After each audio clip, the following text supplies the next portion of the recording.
어떤 사람이 늦은 시간에 공원 벤치에 앉아서 사색을 하고 있었습니다.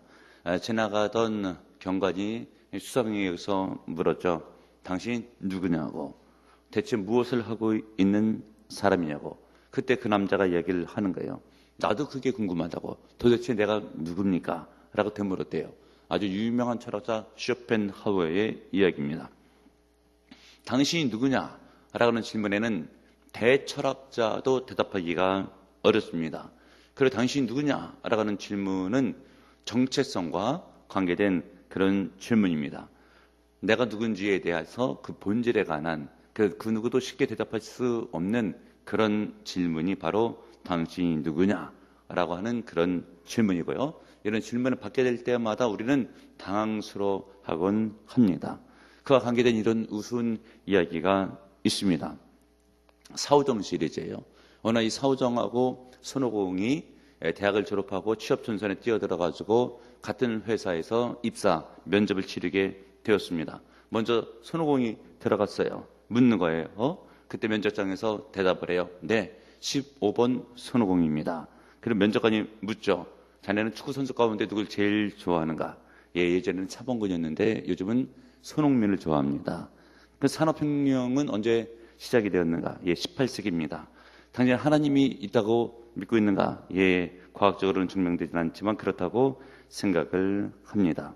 이렇게 면접을 마치고 나서 준비하고 있는 사오정이 벌벌 떨자 손오공이 불쌍해가지고 그때 있었던 첫 번째 질문에서 다까지를 다 가르쳐 줬어요.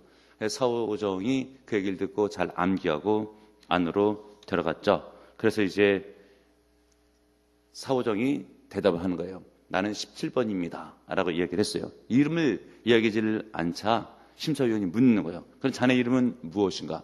옛날에는 차범근이었는데 지금은 손흥민이 됐습니다.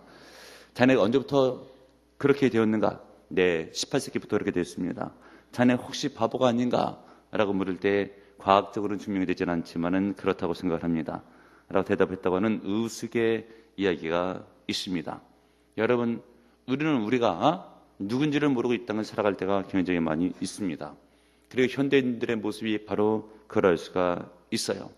의외로 자기를 잘 모릅니다. 이런 의미에서 나는 과연 누구인가? 한번 깊이 생각해 보시는 여러분들 되시길 바라고요. 오늘 성경 본문에 있어서도 너희는 누구냐? 라고 하는 질문 가운데 당황하고 있는 사람이 있죠. 스게와라고 하는 유대인의 제사장의 7 아들들의 이야기예요. 오늘 성경 본문의 내용을 잘 알기 위해서 배경을 잠시 잠깐 살펴볼 필요가 있는데 이 사도행전 19장은 바울 사도가 에베소서에서 사역을 하고 있었던 그런 장면을 말씀해 주고 있고요. 그 중에서 있었던 한 축기하는 장면, 귀신을 쫓아내는 사역을 하고 있었던 장면을 배경으로 하고 있습니다. 그리고 여러분이 축기라고 하는 것은 귀신 들린 것을 쫓아내는 사역을 이야기를 하는데 우리가 정신병하고 축기는 좀 차이가 있기 때문에 귀신 들림하고는 좀 구별할 필요가 있습니다. 이 정신병은 심한 충격에 정신에 충격이 가해졌을 때 견뎌내지 못해서 생기는 그런 병이 정신병이에요. 의학적인 치료를 해야 되는 그런 질병입니다. 그런데 귀신 들림이라고 하는 것은 영적인 것이지 정신병이 아니에요. 그렇기 때문에 귀신 들린 것을 의학적으로 병원에서 치료하려고 해도 되지가 않습니다. 약물로 되는 그런 일이 아니에요. 귀신이 들어가서 인격을 제압하고 어떨 때는 입술까지도 강탈해서 말도 대신하게 되는 그런 일들이 있죠. 그렇기 때문에 이것은 의학적으로 접근하는 것이 아니라 영적으로 접근해서 영적인 치유가 필요한 그런 일이고요. 지금은 귀신 들린 사람들을 많이 볼 수 없는 것이 기독교 문화가 팽배해져가지고 그런 현상들이 많이 줄어들었어요. 근데 과거에 기독교 문화가 팽배하지 않을 때 미신무당 이런 것이 많을 때에는 귀신 들림의 현상들이 많이 있었고 우리 어렸을 때만 하더라도 동네에서 이런 사람들이 간혹 복원했고 교회 안에서도 간혹 복원했는데 요즘은 기독교 문화가 팽배해서 이런 일들이 많이 줄어들고 있는 것이 현실이 되는 것이죠. 그런데 이 귀신 들림에 대해서도 이단들이 있어요. 귀신은 사단의 알이거든요. 말하자면 마귀의 쫄개 부하예요. 그런데 이것을 알지 못하고 죽은 사람의 영혼이 귀신이다 라고 하는 자칫 잘못된 이론들, 우리나라에서도 그런 샤머니즘적인 정서가 많이 있고요. 이런 정서하에 김기동 씨가 그런 이단을 펼쳐서 귀신에 대한 이단으로 한국교회가 어지럽혀진 적이 있습니다. 사람의 죽은 영혼이 귀신이다 라고 했는데 그것이 귀신이 아니에요. 사람의 죽은 영혼은 절대 이 땅에 거할 수가 없습니다. 죽자마자 하나님의 심판대에서 심판을 받고 천국이나 지옥으로 가게 되어 있습니다. 귀신은 말씀드린 것처럼 사단의 마귀의 부하 내지는 그 아류로서 사람들을 예수 믿지 못하게 하고 사람들을 괴롭히게 되는 그 영이 귀신이에요.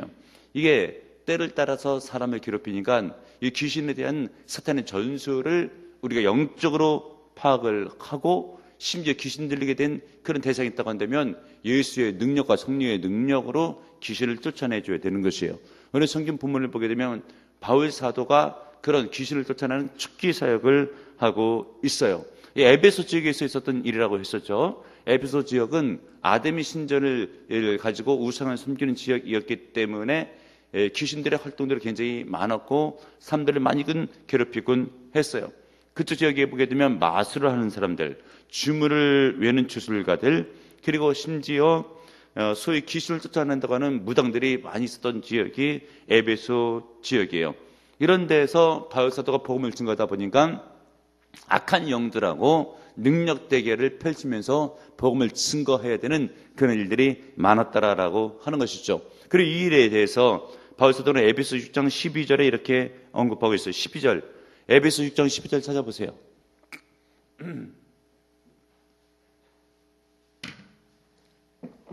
에베소 6장 12절에 있는 말씀. 우리의 씨름은 혈과 육을 상대하는 것이 아니요 통치자들과 권세들과 이 어둠의 세상 주관자들과 하늘에 있는 악의 영들을 상대함이라 라고 되어 있죠. 지금 에베소에서 사역하고 있는 바울 사도니까 에베소 성경을 참고하면 에베소의 분위기를 잘 알 것이고 그 에베소의 분위기에 대해서 바울 사도는 이야기할 때에 우리들의 싸움은 말하자면 악한 마귀들과 귀신들과의 싸움이다 라고 주정짓고 있습니다. 그 정도로 에베소 지역은 마귀와 귀신들의 활동이 많았던 그런 지역이에요. 이런 지역에서 바울 사도가 귀신을 내쫓으면서 예수의 이름과 예수의 복음을 증거해서 교회를 세웠죠. 그런데 그 일들이 소문이 나고 바울이 귀신을 쫓고 있었던 일들을 주변에서 목도한 사람들이 있었고 그것을 흉내내는 사람들도 있었는데 그것을 흉내내는 사람들 가운데서는 스게와라고 하는 제사장의 아들 가운데 7 아들이 있었는데 이 7 아들들이 그 일들을 흉내를 하는 거예요. 바울은 어떻게 해서 귀신을 쫓아내는가 참 신기하게 보였던 것이죠. 근데 뭔가 이렇게 주문을 외우는 듯 한 거예요.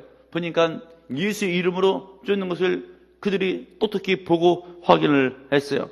그리고 그것을 따라서 예수의 이름으로 명하니까 귀신 나가라고 흉내도 낸 겁니다. 여러분 13절에 보세요. 이에 돌아다니며 마술을 하는 어떤 유대인들의 시험 삼아 악기 들린 자에게 주 예수의 이름을 불러 말하되 내가 바울이 전하는 예수를 의지하여 너희에게 명하노라 하더라 라고 되어 있죠.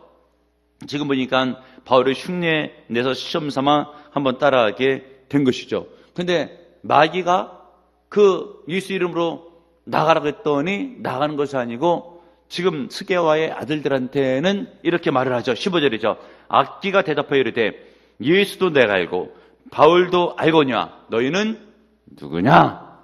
너희는 누구냐? 라고 물을 때 당황한 거예요. 아니 나가야 되는데 반문하고 나를 누구냐고 묻게 되니까 아주 황당한 일이 생긴 것이죠. 여러분 오늘 본문에는 기록되고 있지는 않았지만 이 스게와의 아들들이 이 귀신을 쫓아내는 것을 한번 해보기 위해서 막 예수 그리스도의 이름을 막 갖다 대면서 여러 가지 말들을 했겠죠. 나사렛 예수 이름으로 명한다고도 했겠고 십자가에 달리신 예수의 이름으로 명한다고도 했겠고 갈릴리에서 역사를 일으킨 예수의 이름으로 명한다고도 했겠고 등등의 많은 예수의 이름을 갖다 대고 이 악기를 한번 쫓아보려고 애를 썼을 거예요. 근데 악기가 도무지 나가지를 않아요. 거꾸로 달려들어서 공격해서 잡아 뜯고 또 때리고 하니까 걸음아 나 살려라 라고 해서 이 7 아들들이 도망가는 아주 우스꽝스러운 일이 오늘 성경 본문에는 기록되고 있습니다. 그러면 왜 스게와의 일곱 아들들이 이런 수모를 당했는가? 왜 악기한테 말하자면 매도 맞고 말하자면 잡아 할힘을 당하고 한없이 도망을 갈 수밖에 없었는가? 여러분, 오늘 성경 본문을 통해서 우리가 깨달아야 될 것이 있습니다. 이 귀신을 쫓아내기 위해서는 하나님과의 관계, 예수님과의 관계에 바로 잘 서 있어야 되는 줄로 믿으시는 여러분들 되시길 바랍니다. 오늘 성경 본문에는 스게아라고 하는 사람의 일곱 아들들에 대해서 이야기를 하고 있지만 제사장이라고 했죠. 근데 당시에 있는 제사장들은 예수님을 믿고 영접한 사람들이 아니고 오히려 대적을 했습니다. 직분이 제사장이라고 해서 종교적이라고 해서 예수님과 좋은 관계에 있는 것이 아니에요. 겉으로서는 종교인이지만 내적으로서는 하나님과 관계가 없는 영적인 경건의 능력이 없는 사람들이 제사장이었고 그의 아들들이었다라고 하는 것이죠. 그런데 말씀드린 것처럼 이런 축기의 능력, 하늘의 능력은 어디서 오는가? 여러분, 바울은 예수님의 이름으로 귀신을 쫓아냈다고 했죠. 심지어 성경을 보게 되면 바울이 갖고 있었던 손수건이나 둘러드는 앞치마를 가지고 병자에게 갖다가 얹어만 놔도 병이 고침을 받았다라고 성경 본문은 기록하고 있어요. 대단한 능력이죠. 바울에게 어떻게 해서 이런 능력이 있는가? 그것은 실은 바울의 능력이 아니고 하나님께서 바울에게 부여시켜 주신 하나님의 능력이에요. 바울이 하나님의 일을 하고 하나님과 깊은 영적인 관계 가운데 있으니까 하나님께서 바울에게 복음 증거할 수 있는 능력 가운데 도움을 주려고 아주 시원한 능력들, 하늘의 은사들을 허락해 주었던 것이죠. 11절을 보세요. 하나님이 바울의 손으로 놀라운 능력을 행하게 하시니, 누가 행하게 하셨대요? 하나님이. 하나님과의 온전한 관계 가운데 있어야 이런 능력이 나가게 되어 있는 거예요. 나도 하늘의 능력으로, 권세 있는 능력으로 복음을 증거할 때마다 능력이 나타나기 위해서는 어떻게 돼야 되는가? 하나님과의 바른 관계 가운데 있어야 돼요. 그런데 뭐 전도도 안 한다 라고 하면 이런 능력도 필요 없죠. 능력이 나타날 이유도 없죠. 드는 생각이 정말 그렇게 될까라고 하는 생각도 있겠죠. 정말 그렇게 됩니다. 저는 많이 경험해 봤어요. 귀신도 많이 쫓아봤습니다. 여러분, 예수의 이름에는 능력이 있어요. 보람지 않게 목회할 때도 그런 일이 있었고 그런 것을 간증해서 알고 계신 분들도 있습니다. 여러분, 시간 관계상 말씀은 못 드리지만은 반드시 교회에서 있었고 뭐 100명 가까이 우리가 연합을 했었을 때도 간증한 적도 있어요. 여러분, 예수의 이름에는 능력이 있고요, 마귀가 도망가게 되어 있습니다. 근데 하나님과의 관계성 가운데서, 하나님과 일대의 관계 가운데서 믿음과 또 인격이 온전하지 않으면 이런 능력이 나갈 수가 없는 거예요. 이런 의미에서 여러분들은 오늘도 십자가를 붙들고 살아가고 있는가, 하늘의 은혜를 받고 살아가고 있는가를 점검해 봐야 돼요. 근데 스게아의 일곱 아들들은 그런 은혜가 없었잖아요. 하나님의 지도를 알지 못해요. 예수를 지도를 알지 못해요. 근데 바울이 그렇게 하고 있으니까 저거 봐라, 예수 이름으로 말하니까 되네? 실은 그게 아니고 바울이 하나님과의 온전한 관계 가운데 있으니까 된 거거든요. 이 중요한 영적인 분위기를 깨닫지를 못하고 스게아의 일곱 아들들은 그냥 모양새만 따라하는 거예요. 그렇다 해도 될 일이 아니다라고 하는 것이죠. 중요한 것은 하나님과의 온전한 관계성 가운데서 내가 오늘도 하늘의 은혜를 공급받고 있는가라고 하는 것이 중요한 것이에요. 그렇지 않으면 악기가 너희들 도대체 누구냐라고 만만하게 보는 것이죠.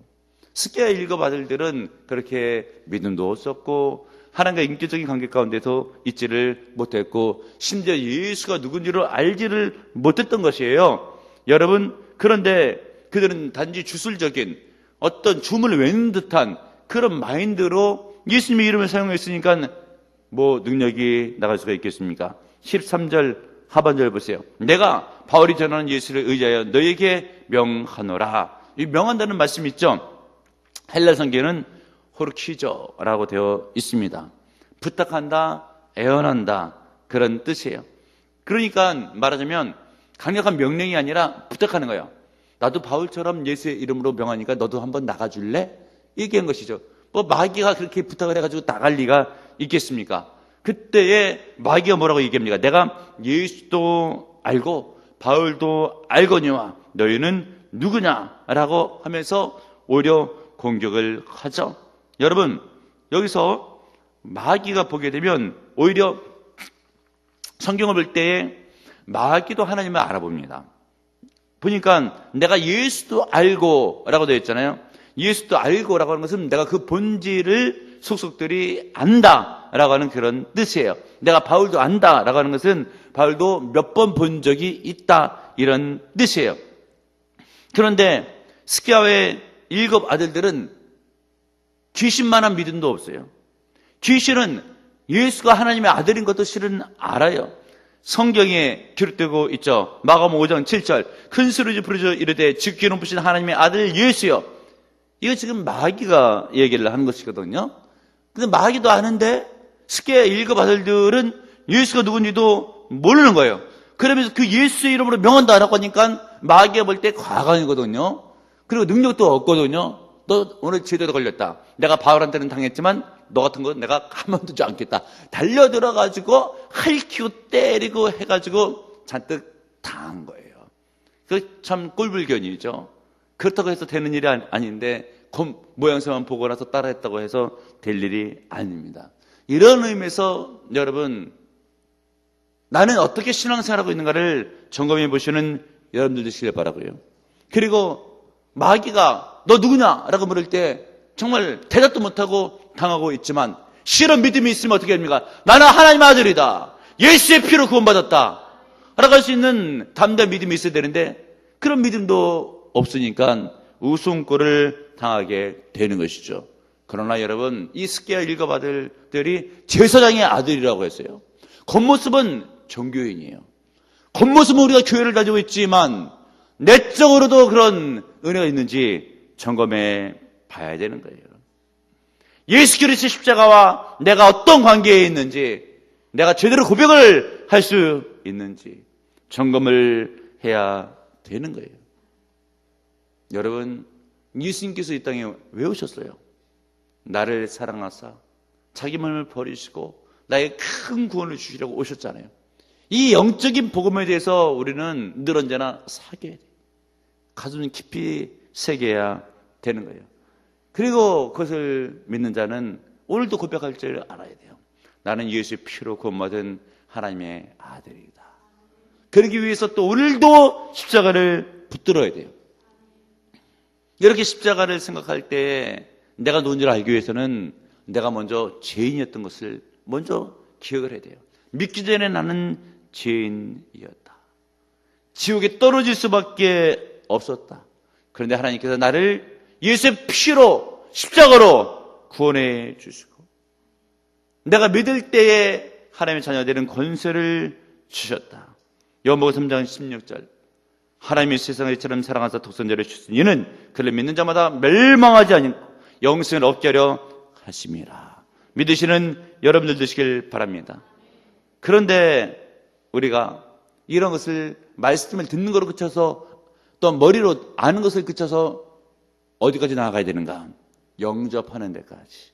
요한복음 1장 12절 영접하는 자, 그 이름을 믿는 자들에게는 하나님의 자녀가 되는 권세를 주셨으니 예수님께서 십자가에 못 박혀 돌아가시게 된 것을 내가 믿고 받아들이고 그 예수님을 영접할 때에 내가 하나님의 자녀가 되는 말로 형언할 수 없는 크고 놀라운 은혜를 받는 거예요.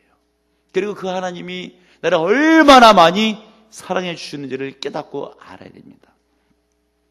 이사야가 이 하나님의 사랑을 깨닫게 하기 위해서 하나님을 어머니의 사랑에 비유한 적이 있습니다. 이사야 49장 14절 이하에 있는 말씀. 오직 시온이 이르기를 여호와께서 나를 버리시며 주께서 나를 잊으셨다 하였거니와 여인이 어찌 그 젖먹는 자식을 잊겠으며 자기 태에서 난 아들을 긍휼히 여기지 않겠느냐. 그대는 혹시 잊을지라도 나는 너를 잊지 아니할 것이라. 내가 너를 내 손바닥에 새겼고 너의 성벽이 항상 내 앞에 있나니.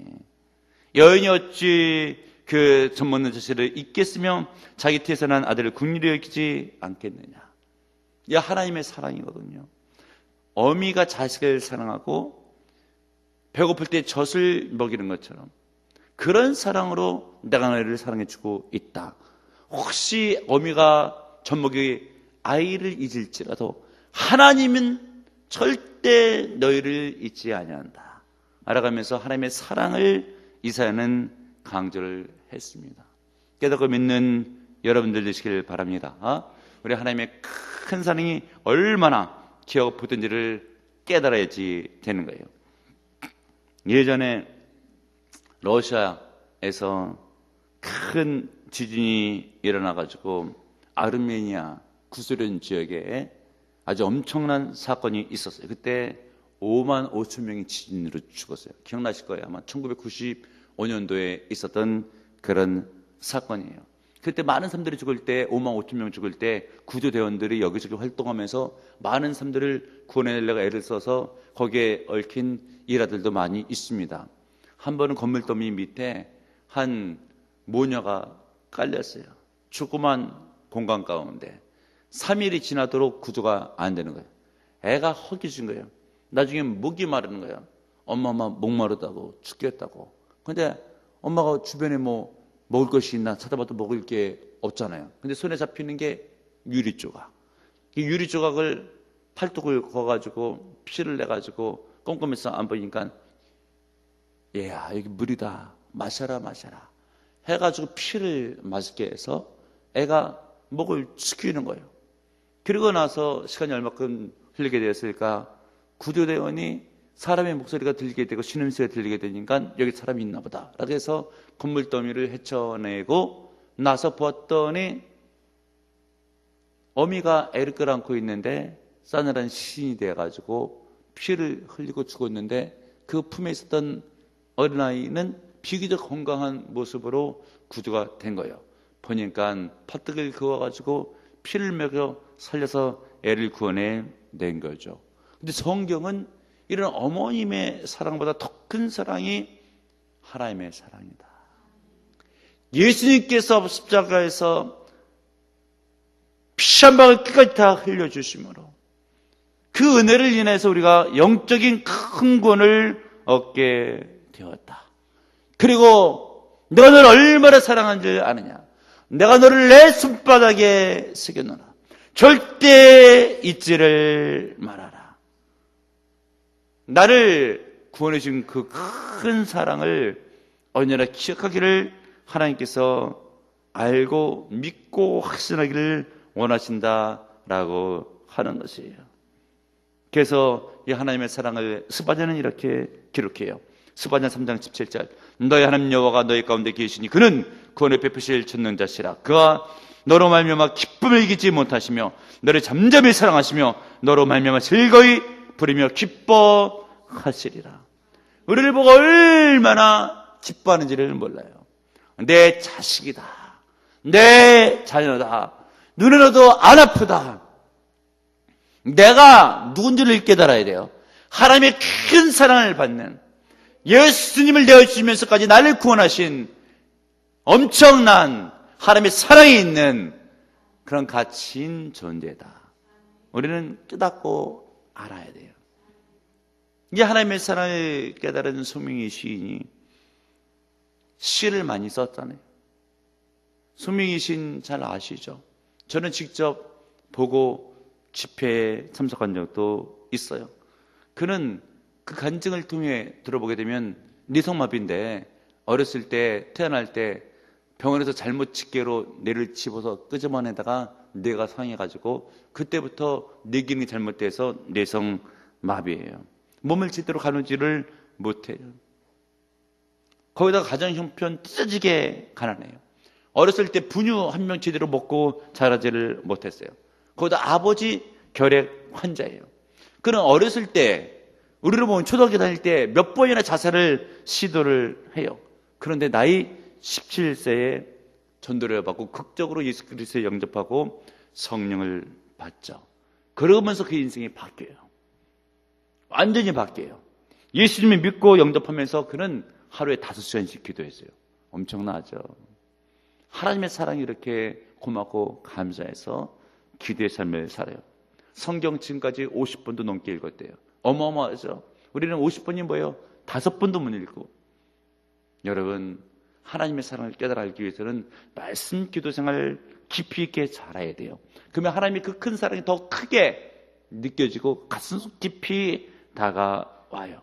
그는 말씀드린 것처럼 뇌성마비잖아요. 그런데 하나님의 큰 사랑을 이렇게 노래해요. 잘 알고 계시죠?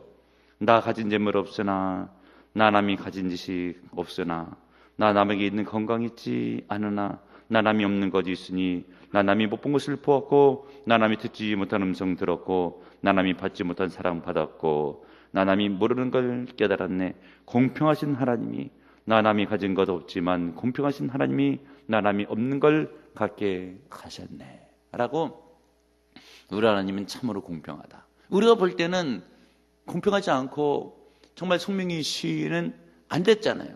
어찌 보면 불쌍하잖아요. 근데 그가 얘기해요. 참 공평하시다. 그런 고백이 어떻게 나올 수가 있는가? 하나님의 크신 사랑이 내 심령과 내 인생 가운데 부음받았다. 이것을 깨달을 때에 내가 사랑받는 하나님의 자녀다 라는 것이 가슴속 깊이 느껴질 때 이 고백이 진실 고백으로 나오게 되어 있는 거예요. 그런데 우리는 사지가 멀쩡해요. 우리 힘으로 걸어다녀요. 말도 제대로 할 줄 알아요. 그런데도 불구하고 어떨 때는 불만이 가득해요. 불평이 많아요. 왜 그래요? 하나님의 크신 사랑을 깨닫지를 못해요. 예수님이 나를 위해 십자가에 못 박혀 죽으셨는데도 잊고 살아요. 그러니 무슨 감사가 넘치고 하나님께 무슨 영광을 돌리고 할 수가 있겠습니까? 만약에 그런 사람은 네가 누구냐? 라고 물을 때 나는 하나님의 사랑받는 자녀다. 마귀가 물을 때에 예수의 사랑받은 내가 네게 명하노니 예수의 이름으로 물러갈지어다. 담대하게 외치면 마귀 도망갑니다. 근데 마귀가 우습게 여기고 달라붙어서 때리고 무서우니까 도망가고 스게 읽어봤을 때는 그런 일이 있었다라고 하는 것이죠. 만약에 여러분들은 누군가가 당신 누구냐? 라고 묻거든 반드시 대답할 줄 알아야 돼요. 하나님의 사랑받는 자녀예요. 예수의 피로 구원받는 보배로운 존재다. 라고 말을 할 수가 있어야 됩니다. 여러분, 늘 언제나 십자가의 사랑을 기억하시고 하나님의 자녀임을 마음속 깊이 사귀시고 승리하시는 은혜가 있기를 주님의 이름으로 축복합니다. 주님 감사드립니다. 오늘도 주의 말씀 듣게 하신 감사드립니다. 주여 늘 언제나 예수 그리스도의 십자가를 붙들고 나는 하나님의 사랑받는 자녀다라고 하는 믿음의 고백 가운데 승리하며 감사하며 찬양하며 영광 돌리며 감격하는 성도로 주여 귀하게 쓰임받게 하소서. 예수님의 이름으로 기도합나이다. 아멘.